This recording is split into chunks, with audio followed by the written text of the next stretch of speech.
자, 안녕하십니까. 안녕하십니까. 네.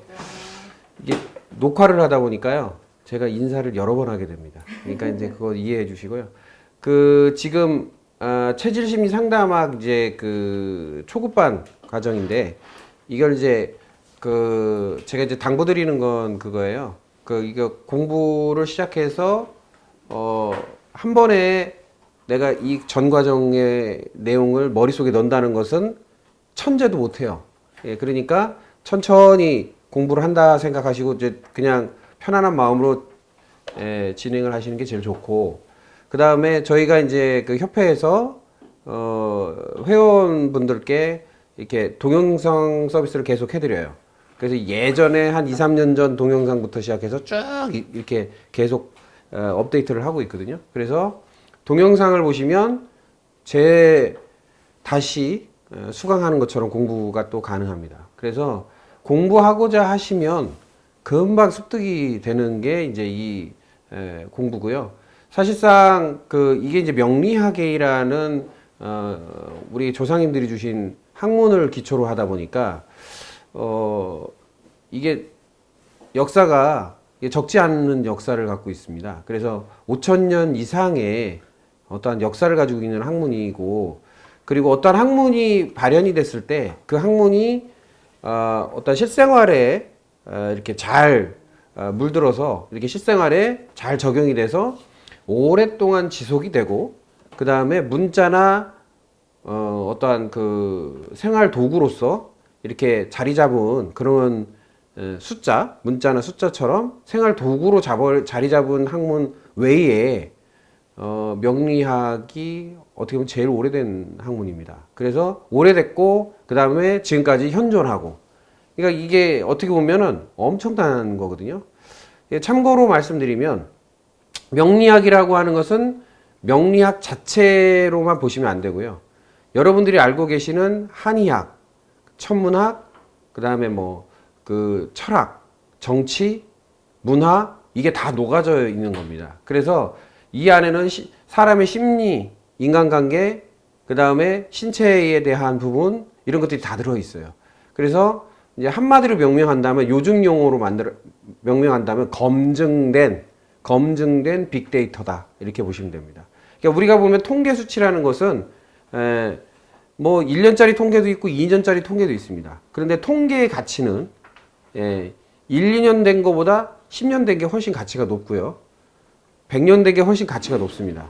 근데 통계학의 관점으로 봤을 때 이 명리학이라는 것은 5,000년 이상이 됐으니까 최고의 수준을 가지고 있는 검증된 통계학이기도 합니다. 그러다 보니까 이게 엄청난 파워풀한 어떠한 힘을 가지고 있는데, 그 힘이 뭐냐면 옛 선조들이 별명을 이렇게 붙여놨어요. 역학이라는 말도 있고 주역이라는 말도 있고 사주학이라고 하고 명리학이라고 하고 막 굉장히 각각의 말들이 이제 최근에 쓰고 있는데, 여러분들이 처음 들어보시는 말을 하나 드릴게요. 세심경이라는 말이 있습니다. 세심경. 닦을 세자에 마음심자. 그래서 마음을 닦는 학문이다라는 별명도 있습니다. 그래서 이걸 계속 하시다면 마음이 맑아져요. 왜 맑아지냐면 자기를 자꾸 돌아보게 됩니다.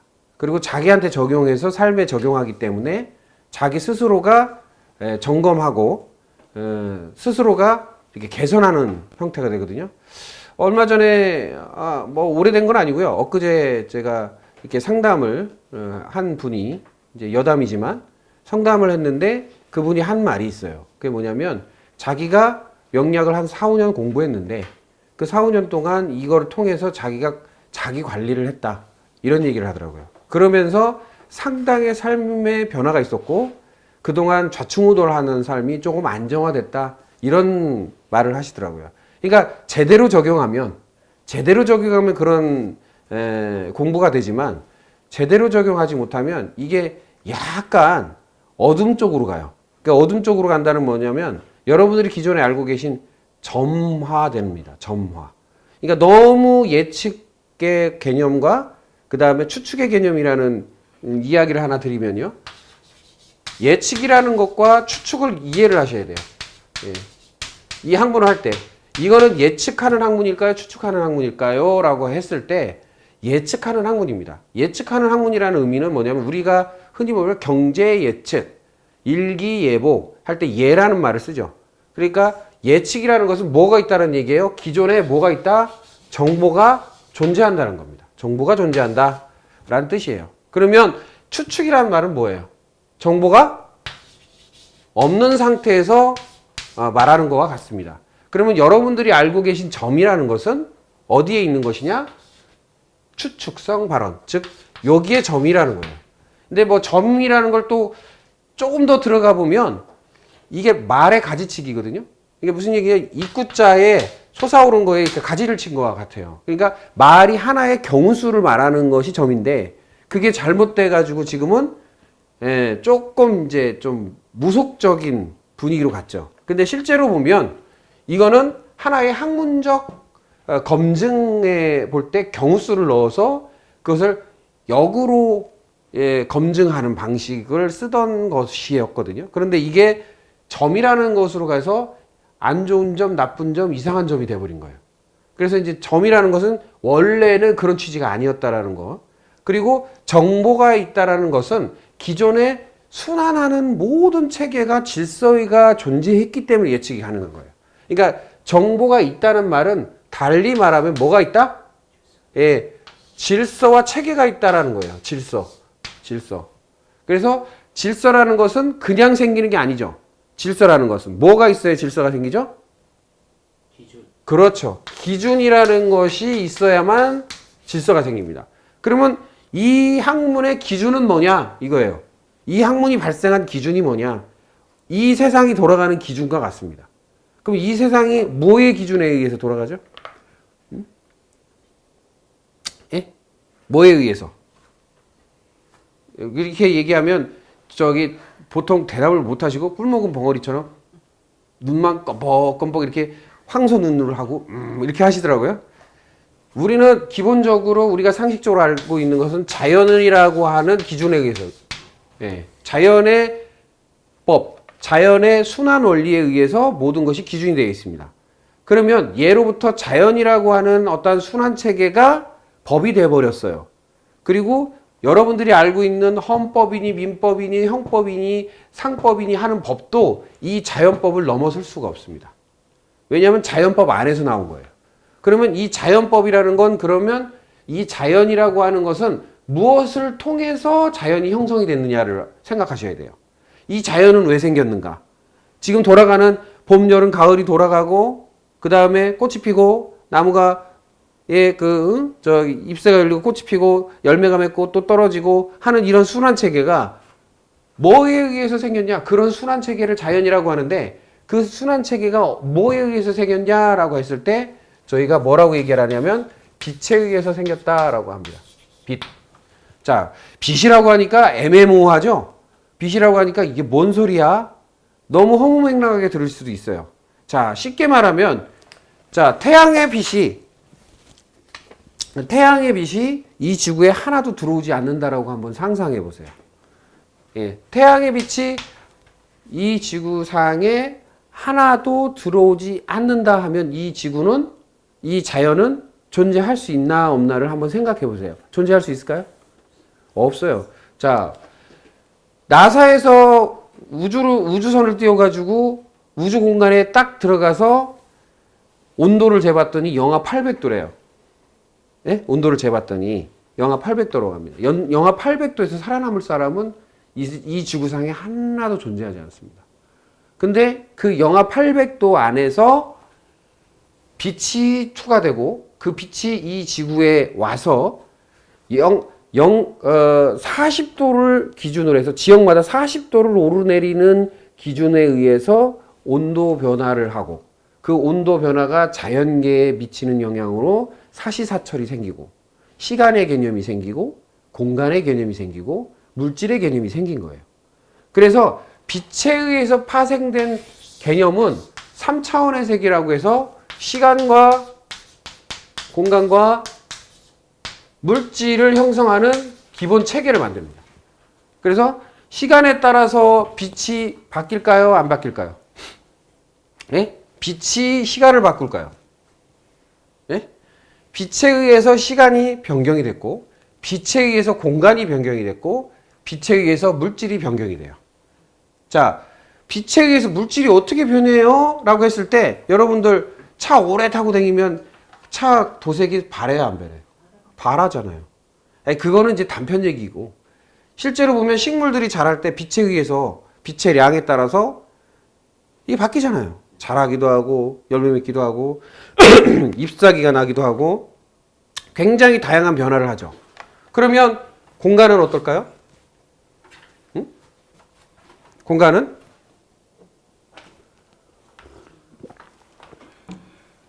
공간도 차가운 공간, 뜨거운 공간, 그리고 서늘한 공간, 온화한 공간, 공간에 따라서 변화도 옵니다. 그래서 빛이 비치느냐 안 비치느냐에 따라서 상당한 공간의 차이가 나요. 그러니까 빛이 모든 파장의 기준을 만들어냈고 주파수를 만들어냈고 흐름을 만들어냈어요. 그런데 이 빛을 여러분들이 고마워하느냐? 고마워해요? 아니요. 그냥 당연한 거로 알아요. 자, 우리가 공기라는 것은 숨을 쉬고 살아요. 일례를 따라서 심장이 멈추면 죽죠? 여러분들은 심장이 멈추면 죽어라고 생각하지만 실제로는 아니에요. 심장이 멈춰도 살 수 있어요. 뭐라고 그러죠? 이게 이 심폐소생술을 통해서 살 수 있어요. 그런데 호흡이 멈추면 죽습니다. 호흡이 멈추는 순간 다 죽어요. 그게 기본이에요. 그게 무슨 얘기냐? 여러분들이 어머니 뱃속에서 있을 때는 탯줄을 통해서 영양분을 공급받고 호흡을 했습니다. 근데 이 세상이라는 곳에 태어나는 순간 여러분들은 그 탯줄을 끊고 어디에 탯줄을 연결하느냐면 코에 탯줄을 연결해요. 그래서 호흡이라는 자체의 탯줄이에요. 그럼 호흡이 탯줄이 되거든요. 그래서 호흡을 잘 하지 못하는 사람이 오래 못 살아요. 그러면 지구상에서 가장 호흡이 긴 게 뭘까요? 호흡이. 생물 중에 살아있는 것 중에 나무입니다. 나무. 그러니까 아침에 숨을 한번 내뱉고요. 밤에 한번 숨을 들이쉬고 이런 식으로 쉬어요. 그러니까 나무가 보통 오래 사는 거는 막 1000년씩 살잖아요. 근데 우리가 어떤 호흡을 하고 있느냐? 나이가 들수록 깔짝 호흡을 합니다. 그래서 개들 보면 호흡이 빨라요, 늦어요? 빠르죠. 이렇게 하고 살죠? 그러니까 일찍 죽어요, 오래 살아요? 일찍 죽는 거예요. 그러니까 가장 오래 사는 동물 중에 누구냐? 거북이 있죠. 거북이는요, 들어갔다 물에 바깥에 나올 때 한 번 호흡해요. 그러니까 엄청난 양의 어떤 호흡법을 쓰고 있는 거죠. 그러면 거북이 호흡법을 쓸 수 있으면은 거북이만큼 살 수 있다라는 주장을 하는 사람도 있어요. 그러니까 그 정도로 호흡이 우리에게 굉장히 밀접한 관계가 있습니다. 그래서 세상에 이런 일이? 이런 프로에 보니까 호흡식가라고 해서 호흡만으로 먹고 사는 사람도 있더라고. 아무것도 안 먹어. 근데 뭐로 영양분을 다 섭취해? 호흡으로만. 그런 사람도 있어요. 아, 이게 존재하나? 저도 의아하더라고요. 근데 증명을 해. 그걸 통해서 제가 느끼는 게 있어요. 뭐냐면 그만큼 뭐가 중요하다? 호흡이 중요합니다. 그러면 호흡이라는 것을 하기 위해서 이 공기들이 존재를 하는데 이 공기들조차도 뭐의 영향을 받는다? 빛의 영향을 받는다. 여러분들이 오늘 오실 때 겨울이라서 차가운 공기를 가르면서 오셨어요. 만약에 지금 시간이 여름이라면 뜨거운 공기를 가르면서 오셨을 거예요. 그러니까 빛에 의해서 모든 것이 변한다. 요거를 개념을 잡으셔야 돼요. 그러면 이 빛이라는 것은 우리에게 어떤 영향을 주느냐, 실생활에 어떤 영향을 주느냐, 여러분들의 성격도 변화시킵니다. 그 다음에 마음, 성격, 그 다음에 육체의 어떤 건강 상태, 이런 것도 다 변화시킵니다. 그런데 여러분들은 그걸 인식하고 있다, 인식하고 있지 않다. 모르고 있다는 거죠. 그냥 사는 거예요. 제가 이제 농담조로 이런 얘기를 합니다. 여기 선생님들한테 내가 각자에게 예언을 하나씩 하겠다. 앞으로 6개월 뒤에 여러분들은 분명히 반팔 입고 돌아다니실 거예요. 그게 제 예언입니다. 그러면 웃어버려요. 왜? 당연한 거지. 이렇게 생각을 해요. 당연하지 않습니다. 왜냐하면 이거는 뭐에 의해서? 자연의 섭리와 법에 의해서 돌아가고 있는 거예요. 근데 이거를 우리가 쉬운 내용이지만 왜 쉽게 이렇게 받아들여지지 않고 또 보편화된 얘기지만 쉽게 받아들여지지 않을까? 이걸 한번 생각해 보셔야 돼요. 그리고 여러분들이 육체적인 고통이나 힘듦, 질병 이런 것들이 왜 생겼는가? 이것도 뭔가가 안 맞았기 때문입니다. 그러니까 무슨 얘기냐? 자연의 질서, 이 자연의 질서에 가까운 사람, 자연의 질서를 잘 맞춘 사람은 건강하겠어요? 아프겠어요? 건강해요, 당연히. 그러면 내가 아프다는 얘기는 건강하지 않고 아프다는 얘기는 자연의 질서에 가까이 있다, 멀리 있다? 멀리 있다는 거예요. 자, 우주가 수십만 년이 됐습니다. 그리고 이 지구도 수십만 년이 됐대요. 그런데 이 지구도 현재까지 변함없이 존재하고 우주의 태양계를 도는 행성들도 변함없이 돌고 있다는 얘기는 질서를 정확하게 지키고 있다는 얘기예요. 그런데 인간만이 그 우주 질서나 빛의 질서나 자연 질서를 따르고 있느냐? 아니거든요. 그러니까 어떻게 해요? 자기 마음대로 살죠. 자기 마음대로 행동하고. 그러다 보니까 영원성에서 그 영원성이라는 것에서 소멸성으로 점점 가까워진 거예요. 그러니까 영원성으로 가려면 내가 어디에 질서에 가까우면 돼요? 자연의 질서에 가까우면 영원성으로 가는 거예요. 그래서 이제 그 역사적으로 보면 이게 모르겠어요. 제가 그때 태어난 사람이 아니라서 옛날에 5,000년 전에는 1,000년씩 살았대요. 그 기록상. 그런데 왜 지금은 못 살았냐? 못 사냐? 뭐가 바뀌었냐? 라는 거죠. 뭐가 바뀐 거냐면 자연법에서 우리가 떨어져 나오기 시작했다라는 겁니다. 그래서 자연을 의식하지 못하면, 자연을 인식하지 못하면 우리가 죽어가요. 근데 자연을 의식하는 사람은요, 오래 살고 깨끗하고 건강하게 삽니다. 그래서 뭐 말로는 해요. 뭐 자연으로 돌아가야 돼. 자연에서 살아야 돼. 그래 오래 살아. 다 알아요. 근데 방법이 없다는 겁니다. 방법이. 정확한 방법이 뭔지. 자, 어떤 음식이나 어떤 것이 몸에 좋다라고 다 알아요. 근데 누구나 좋은가? 또는 누구한테 좋은가? 또는 나한테는 좋은가? 안 맞는가? 맞는가? 이거를 자연법에 의거해서 내 몸을 관리하는 사람은 극히 드물다는 겁니다. 극히 드물어요. 그러다 보니까 맨날 뭐가 좋대. 텔레비전에서 뭐 프로그램에서 뭐가 좋대. 그럼 우르르 사죠. 우르르 사지 않아요? 막 품절이 될 정도로 사잖아요. 근데 그거 먹고 건강해야 되는데 건강합니까? 네? 그거 먹고 암이 고쳐지고 그거 먹고 뭔가 이렇게 새로워지고 이런 분이 있겠죠. 근데 극소수라는 거예요. 그러니까 암 걸렸다고 산에 들어가면 무조건 다 낫느냐? 그게 아니죠. 그게 맞는 사람은 나아질 수 있어요. 그런데 산에 들어갔는데 그게 오히려 나한테 데미지야. 나한테 안 좋은 거야. 그러면 안 맞는 겁니다. 안 맞아서 또 돌아가셔요. 자, 운동을 열심히 하는 사람이 왜 암이 걸릴까요? 30년, 40년 동안 운동을 열심히 하고요. 운동 선수처럼 사는 사람이 왜 암이 걸려? 그게 안 맞는 거예요. 뭔가가 안 맞는 거예요. 그래서 우리가 살아가는 모습에 운동을 무조건 많이 한다고 해서 건강하냐? 그것도 아니에요. 그렇다고 운동을 아예 안 한다고 해서 늘 아프냐? 그것도 아니에요. 그러니까 사람에 따라서 운동해야 될 사람이 있고 운동을 하면 안 되는 사람이 있는 거예요. 그러니까 또 운동의 종류에 따라서 운동이라고 생각하는 것 중에 여러 가지가 있는데 그 중에 맞는 것이 있고 안 맞는 것이 있는 거죠. 하다못해 여러분들 향기, 이게 냄새 맡는 거, 음악, 소리 듣는 거, 내가 보는 거, 색깔 이런 것조차도 내가 마음에 드는 게 있고 마음에 들지 않는 게 있는데 어떻게 내가 음식을 어떤 걸 먹어야 내가 맞고 어떤 걸 먹으면 안 되고를 모르고 사냐 이거죠.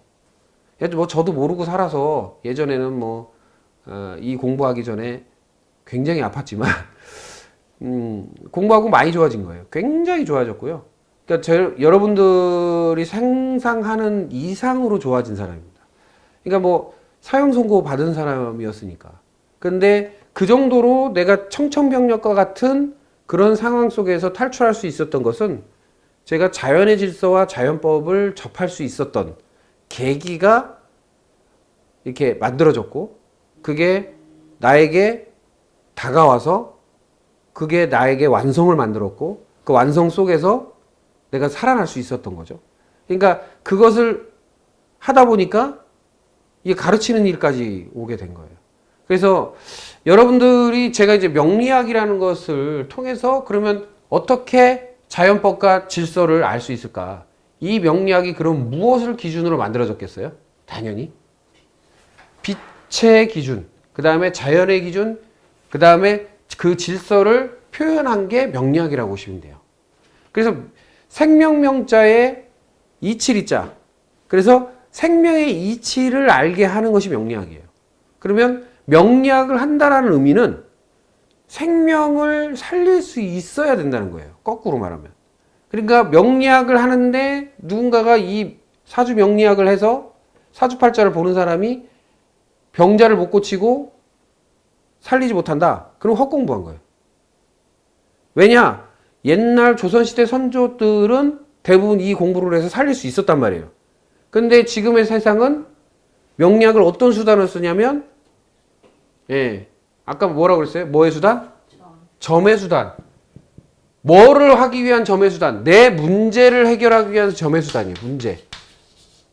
자, 문제를 해결하기 위한 점의 수단이었어요. 근데 이 문제는 어디서 나왔어요? 내가 가서 점을 보는데 문제가 어디서 나왔냐고. 나한테 나왔죠. 나에게서 나온 문제잖아요. 근데 나에게서 찾는 게 아니라 어디서 찾아요? 엉뚱한 데서 찾아요. 그러면 나에게서 나온 문제가 왜 생겼는지를 분석하면 답이 나오거든요. 제가 되게 재미난 얘기를 하나 드리면 저한테 어느 날 전화가 뜬금없이 온 거예요. 누구누구 선생님이시죠? 그러더라고요. 그래서 예, 맞습니다. 그랬어요. 그랬더니 아, 제가 상담을 좀 해야 된대요. 그래서 상담을요? 그랬어요. 그랬더니 무슨 상담을 하시려고요? 그랬더니 대뜸 한단 말이 제가 카페를 운영하는데 카페 언제 나가요? 이러는 거예요. 예? 그랬어요. 제가 저 그런 거 하는 사람 아닌데요? 저 그런 거 몰라요? 그랬더니 아이 뭐 소위 말해서 용하다고 해가지고 용하다고 해서 저한테 전화했대요. 아이 뭐야? 그래서 제가 도대체 왜 그러세요? 그랬더니 아, 카페를 왜 내놓으셨어요? 그랬더니 저 장사가 안 돼요? 그랬더니 아니래요. 장사 잘 된대요. 돈을 못 버세요? 아이 돈 벌죠. 장사 잘 되니까.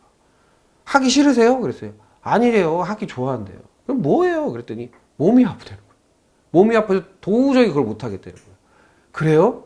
그러면 제가 다시 물어볼게요. 그럼 몸 아픈 거 해결해드리면 카페 계속 하실 거예요? 그랬더니 아유 몸만 안 아프면 그냥 카페 평생도록 하고 싶대.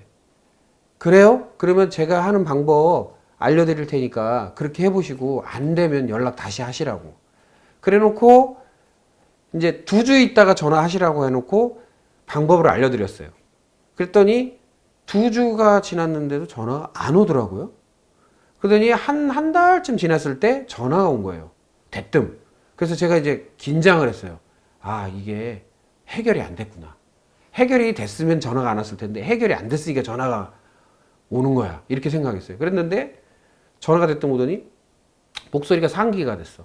선생님! 이렇게 된 거예요. 저는 선생님! 이러더니 선생님! 하고서 이제 이게 목소리가 올라가 있더라고요. 그래서 왜요? 그랬더니 아, 뭐 어떻게 해결 좀 되셨어요? 그랬더니 자기가 그렇게 알려드린 대로 하니까 몸이 좋아졌다는 거예요. 몸이 좋아져가지고 지금 카페 잘하고 있대요. 아유, 그러셨어요. 그러면 소식이라도 전해주시지.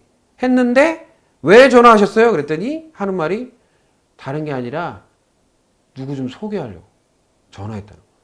그러니까 무슨 얘기를 드리는 거냐면 사람들은요, 문제의식의 현상을 쫓아갑니다. 현상. 그러니까 뭐냐면 지금 당장의 문제만 내 눈에 보이는 거예요.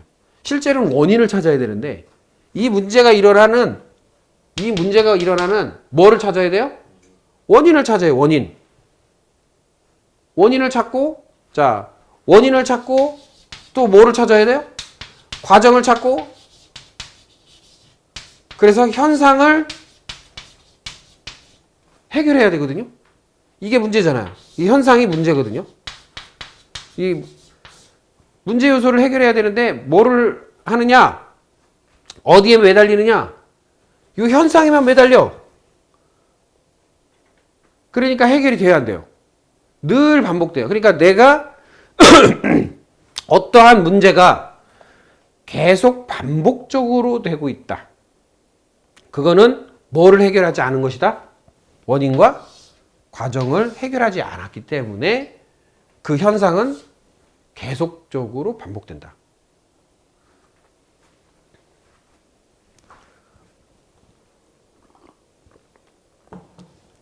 몸이 아파요. 무릎이 아파요. 근데 무릎 아픈 거 계속 뭐 주사 맞고 뭐 했는데 해결이 안 나요?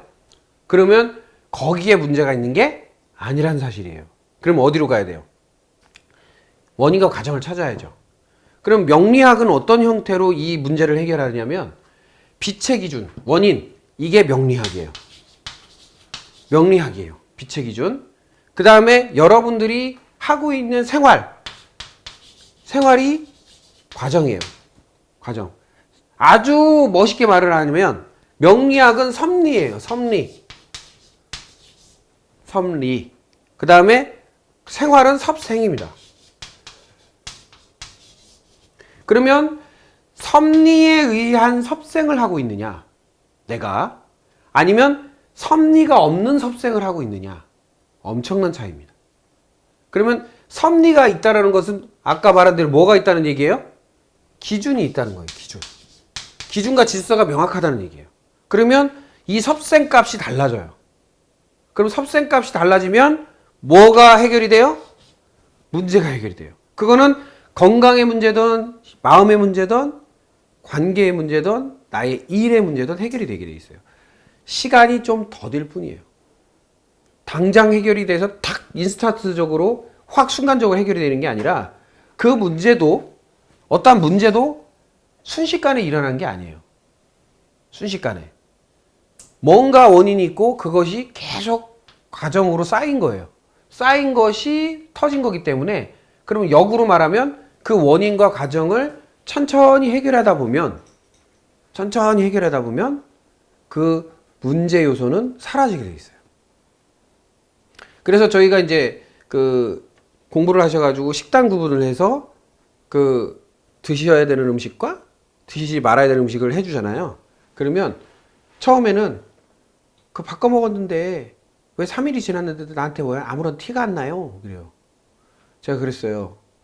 그 병이 생긴 게 몇 년 걸렸어요? 그랬더니 한 20년, 30년 이렇게 살았으니까 그랬죠? 이러더라고요. 그래서 제가 근데 3일 만에 고치길 원한다고요? 그거는 죄입니다, 죄. 아니 어떻게 30년, 20년씩 잘못한 거를 3일 만에 사함을 받으려고 그래. 그건 말이 안 되는 거죠. 그러니까 제가 드리고 싶은 것은 뭐냐면 내가 서서히 바뀌어 나가는 거예요. 그런데 이 조물주께서 너무 은혜로워서 10년, 20년 잘못을 했어도 며칠? 100일만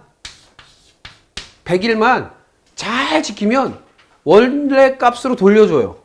원래 값으로. 원초적인 값으로. 그래서 철저하게 본인이 관리를 하잖아요. 그러면 100일 정도면 몸이 바뀝니다. 이게 100일이 며칠이에요? 3개월 정도예요. 3개월. 근데 철저하지 못하면 안 바뀌어요. 철저하게. 그러니까 정확하게 하면 정확히 바뀌고 어설프게 하면 어설프게 바뀌어요. 그래서 철저하게 100일을 잘 하신 분들은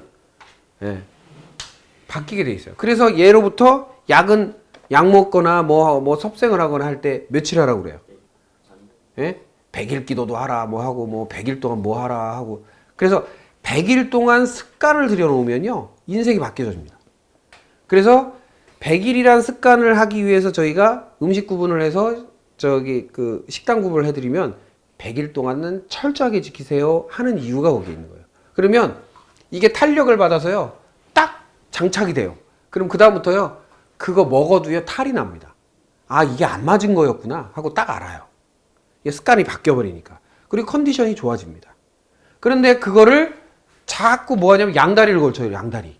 그래서 좋을 때는 하고 아니 안 좋을 때는 하고 좋을 때는 안 하고 양다리를 이렇게 그게 그냥 여기 계신 분들은 안 하셨으면 좋겠어요. 그런데 경험이 있을 거예요. 양다리 경험이. 예.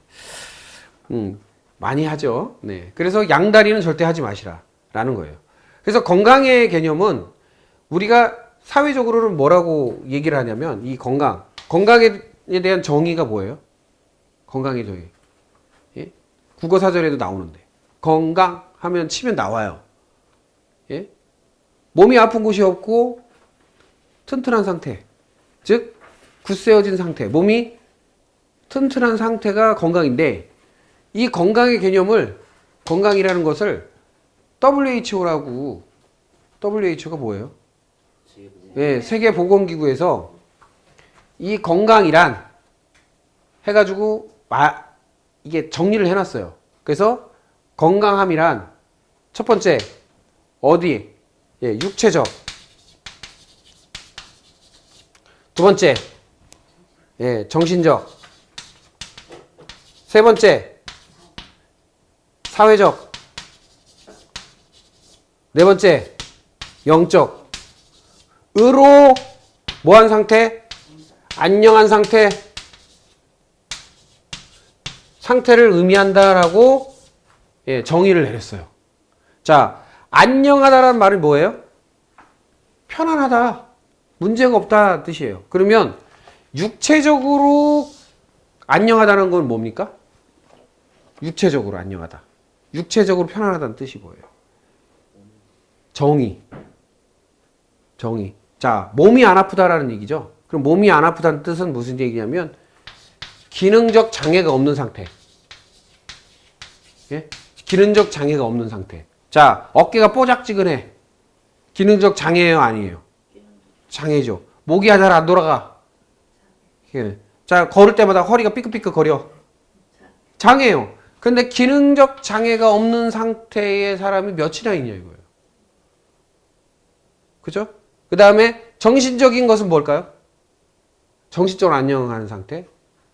예? 근심, 걱정이 없는 상태.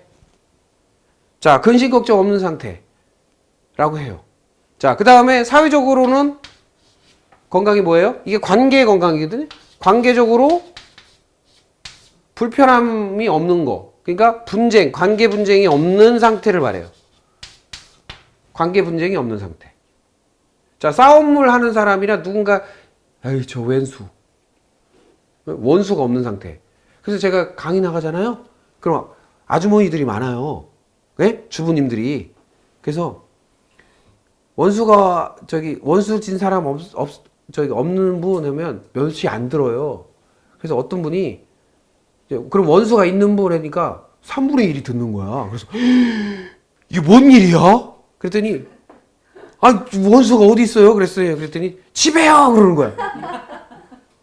네? 그 왼수 같은 인간이 집에 있다는 거야. 그래서 제가 너무 깜짝 놀라가지고, 막, 당황스럽더라고. 예? 그래서 집에 왼수가 있대. 예. 자, 그 다음 마지막으로 영적으로 건강한 상태는 뭐예요? 예.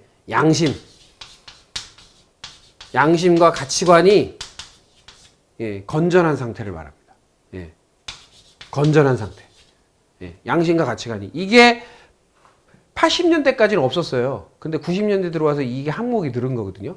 왜 늘었냐면 이게 물질 만능주의가 되다 보니까 돈이 최고가 돼버린 거야. 그러니까 어떤 인간 본연의 소위 말해서 뭐 제가 주장하는 활인, 사람 살리는 삶을 살거나 홍익인간, 우리 조상님들이 내려주신, 그러니까 널 이롭게 하는 게 아니라 나만 잘 살면 돼. 요런 형태로 가는 형태가 되더라는 거죠. 그래서 요게 잘 성립이 돼 있는 사람, 남을 이렇게 배려하고 도와주고 그 다음에 좋은 가치를 구현하는 사람 이냐라는 거죠. 자, 한번 물어볼까요?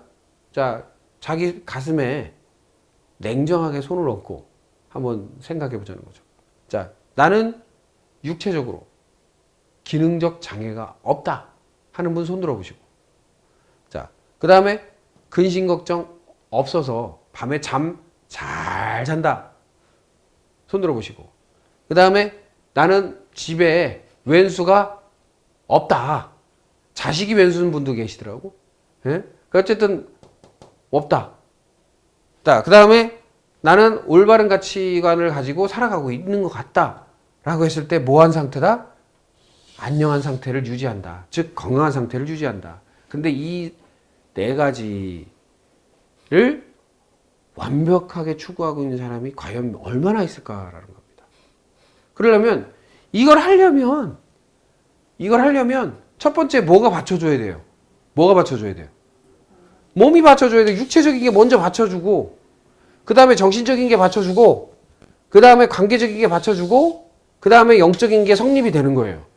근데 사람들은 어디에 포커스를 굉장히 많이 맞추느냐면 정신적인 것, 최근엔 정신적인 것. 예전에는 사회적인 성공을 의미했어요. 사회적 성공이 나의 모든 거야. 그게 가치관인 거야. 그리고 그게 건강한 거라고 생각했어요. 사회적으로 성공하면 모든 게 다 괜찮은 거라고 생각했어요. 근데 사회적인 성공에 대한 염증이 이제 생기기 시작했죠. 돈을 아무리 벌어도 후회가 생길 일들이 생기는 거예요. 뭐냐면, 아유, 살만하니 뭐 한다고 그래요? 살만하니? 네, 죽는다. 뭐 이런 말이 나올 정도로. 성공이라는 것을 통해서 굉장히 노력했던 50년대, 60년대 생들이 말하는 내용입니다.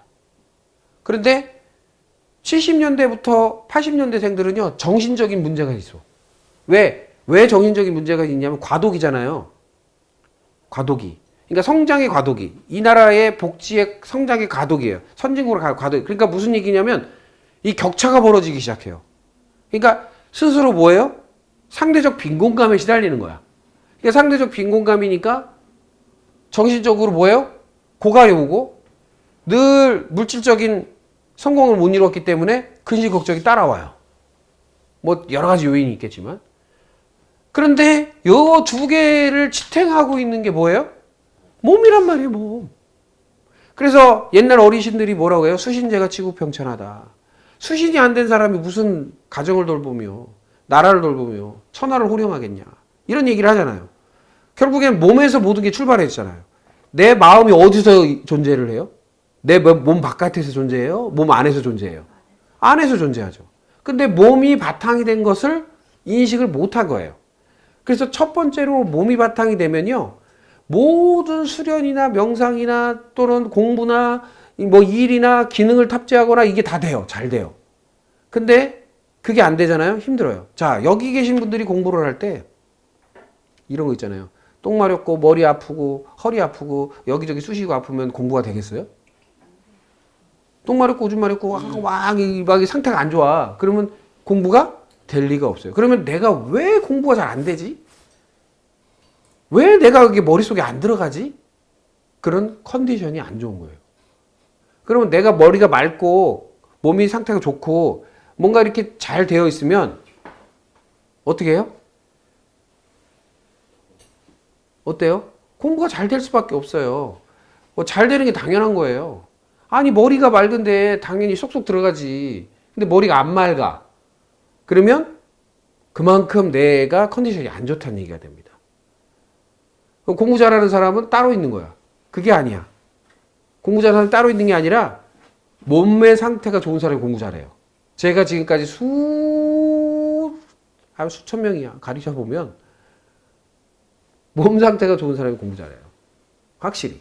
자, 그래서 여러분들이 육체적인 건강을 유지하는 방법이 이제 초기 단계에서 이루어집니다. 그래서 초기 단계에 이 자연계를 이해하는 음양오행부터 시작해서 음양이 무엇인지, 오행이 무엇인지, 그 음양오행에서 파생된 글자들이 무엇인지, 그 글자를 왜 우리가 봐야 되는지 이렇게 단계적으로 제가 설명을 들어갑니다.